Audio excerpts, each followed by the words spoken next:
The ARB says reptilians came from Draco and hid inside human history. Not metaphorically, not as a fairy tale, as a hidden race, also called reptoids, living beside humanity for more than 15,000 years. Ancient records do not prove that claim, but they do leave a trail.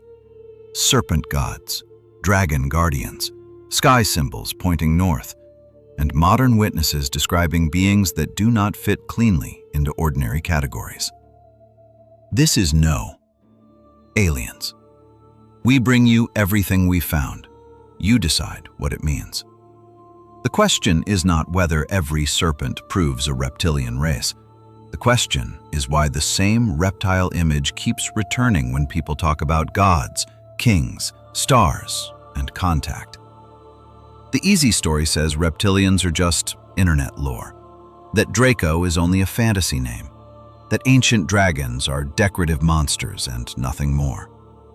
I understand why people say that. Most ancient cultures used animal hybrids as symbols of power. A serpent could mean fertility, danger, rebirth, kingship, healing, chaos, or the underworld. And modern conspiracy culture often turns symbols into certainty faster than the evidence allows. So, yes, the caution matters. Every dragon is not a spacecraft record. Every serpent god is not an eyewitness drawing. And the ARB claim of a hidden Draco-reptilian race remains unverified. But when I started following the strongest pieces, the trail did not disappear. It became older, stranger, and much more specific. The first crack is Draco itself. Draco is not a made-up label from modern reptilian writers. It is a real northern constellation, officially recognized in modern astronomy. And one star in Draco has an ancient role that changes the atmosphere of this whole story. That star is Alpha Draconis, better known as Thuban. NASA notes that Thuban was famous as an ancient pole star about 4,700 years ago. That places Draco near the cosmic north during the age of the earliest Egyptian pyramids. That does not prove a Draco race, but it does mean the Draco link is not empty. It sits on a real astronomical foundation. So the modern claim reaches towards something ancient people could genuinely see: a dragon in the sky, a fixed northern point, a symbol above kings, tombs, and temples. And this raises a sharper question. If reptilian lore is only modern invention, why does its strongest language keep borrowing from ancient sky power? To follow that question, we have to go to Babylon. Between 604 and 562 BCE, Nebuchadnezzar II rebuilt Babylon into an imperial stage. One of its most famous monuments was the Ishtar Gate, and set into that blue brick was the mushhushshu. The mushhushshu was not a generic dragon. It had a serpent body, lion claws, eagle talons, and a scorpion tail. It was linked to Marduk, Babylon's great patron god. The creature also appears in earlier Mesopotamian art, especially around the god Ninazu and later his son Ningish-Zida. That matters because Ningish-Zida was associated with the underworld, vegetation, and guarded thresholds. So before Babylon turned the dragon into imperial imagery, older traditions had already placed serpent beings at the boundary between life, death, and hidden knowledge. And the Ishtar Gate itself was not hidden in a shrine. It stood on the processional way, the route used during the Akitu New Year festival. During Akitu, statues of the gods moved through the city as kingship and cosmic order were renewed. That means the mushhushshu was not passive decoration. It watched over a ritual path where power claimed the backing of heaven. So here is the first mini-reveal. The serpent-dragon was not hiding at the edge of Babylonian culture.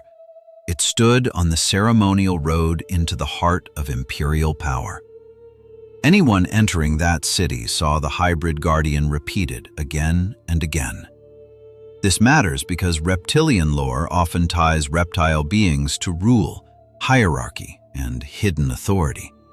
The Babylonian evidence does not confirm the ARB claim, but it shows that reptile hybrid imagery already carried royal and divine weight thousands of years ago. And Babylon is not alone. In Egypt, the uraeus cobra rose from the crown of the pharaoh. It was not a small ornament. It marked divine kingship, protection, and the terrifying force of royal authority. In Egyptian mythology, the serpent could defend the sun god or threaten creation as Apophis. That dual nature matters. The reptile was not merely evil. It was power at the boundary between worlds. And Egypt gives the Draco question one more sharp edge. The Great Pyramid's narrow internal shafts have long attracted astronomical interpretations, including alignments toward northern stars. Researchers debate the details, but the broader point is clear. Egyptian royal architecture cared deeply about stars, death, rebirth, and the eternal north. So when Draco's Thuban sat near the pole during the Pyramid Age, the sky connection becomes harder to wave away. In Greece, the dragon Ladon guarded the golden apples of the Hesperides. Python guarded Delphi before Apollo claimed the oracle. In India, the Nagas appear as serpent beings linked to water, treasure, wisdom, and hidden realms. In Mesoamerica, Quetzalcoatl appears as the feathered serpent, tied to wind, knowledge, priesthood, and cosmic order. These traditions are different. They do not tell one identical story, but the recurrence is difficult to ignore. Across continents, reptile imagery keeps appearing at the threshold of power, sacred knowledge, and the sky. That is the second mini-reveal. The ancient pattern is not simply people feared snakes. It is that serpents often appear where humans place the forces they cannot fully control. Then the trail jumps forward.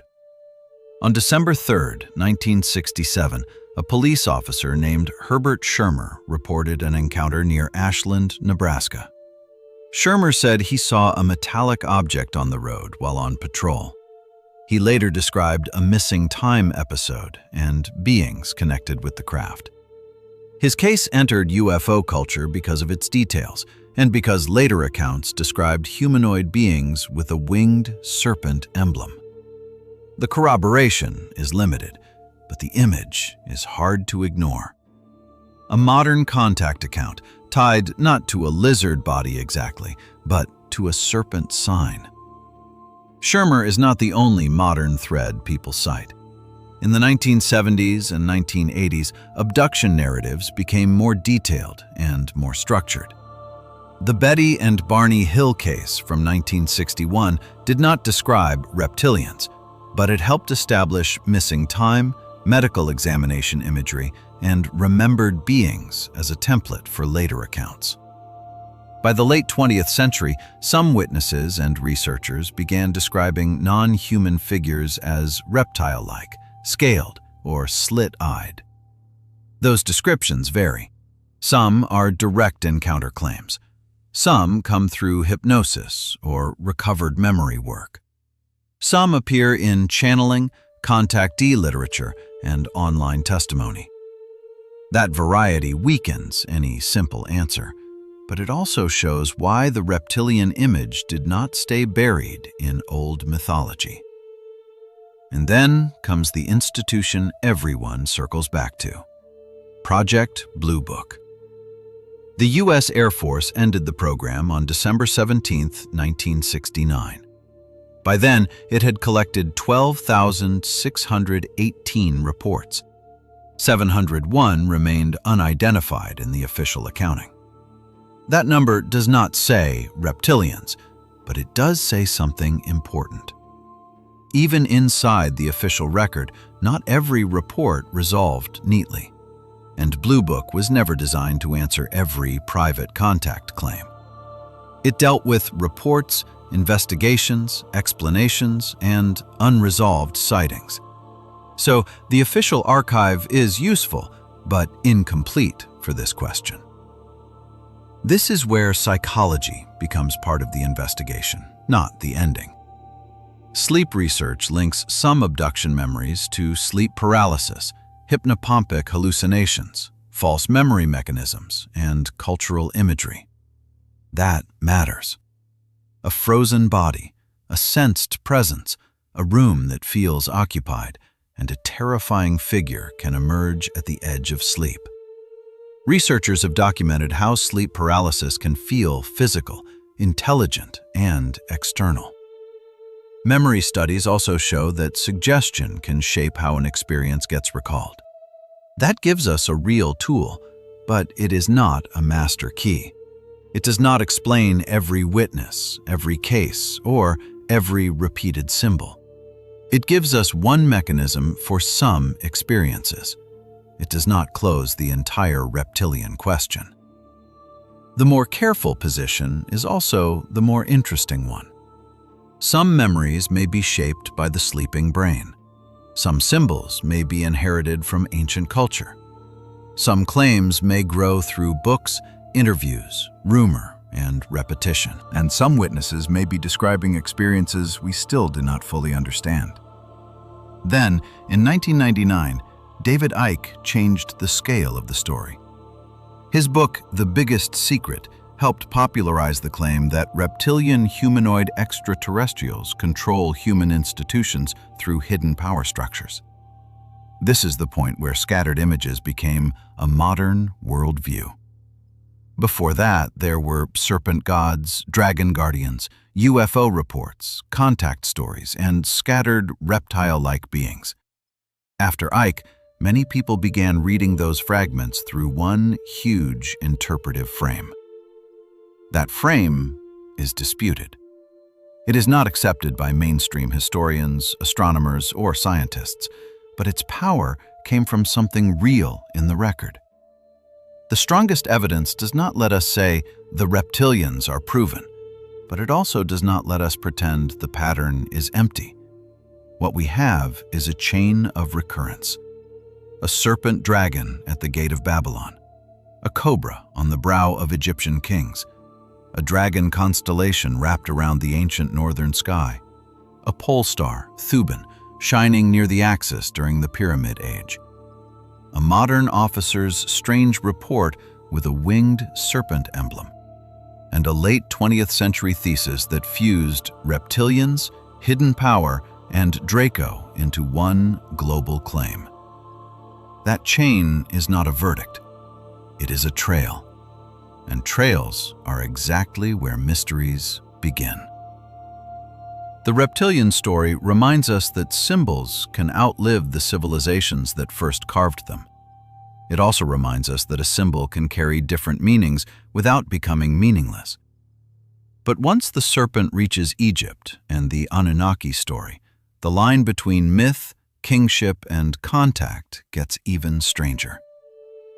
I'm here to help you know what might be out there and what the evidence can actually carry. Which clue feels harder to dismiss? The ancient serpent-dragon pattern, the Draco and Thuban skylink, or the modern witness reports? Keep watching the skies and the old stones.